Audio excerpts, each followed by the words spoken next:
Outbound Boston, Dan Fogelberg's The Innocent Age played on my Walkman cassette as I watched the beautiful autumn-tinged countryside go by. Wakefully dreaming next to my train window, the rhythm carrying us forward to the next town. I brought my first Walkman that year, the perfect invention for small portable living. Lost in reverie and maybe still a little tired from our six-pack. It's 3 shows on Saturday, 3 shows on Sunday.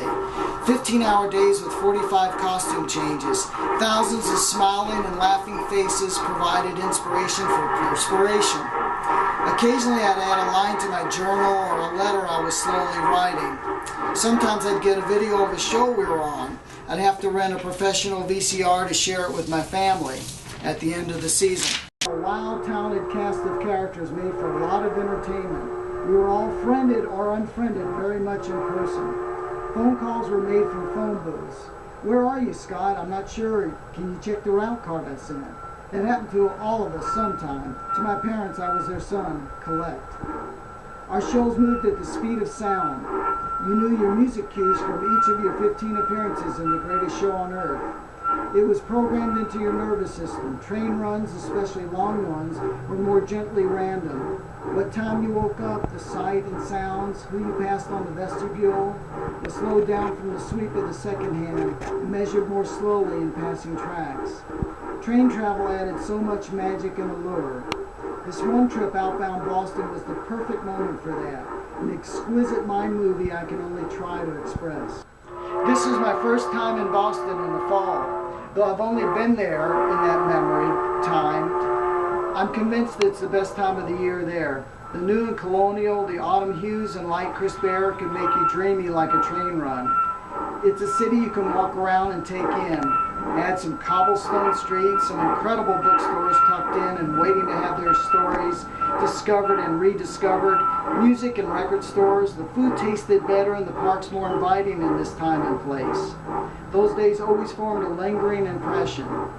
It was the last song of Dan Fogelberg's Innocent Age, Ghost. I always prepared to hear that song with its haunting melody. He was singing about the indelible marks we can sometimes make on each other through our lifetimes. How deeply we can be affected by what comes before and during. Now you can see shocking green phantasms passing through your buttered popcorn at the movies.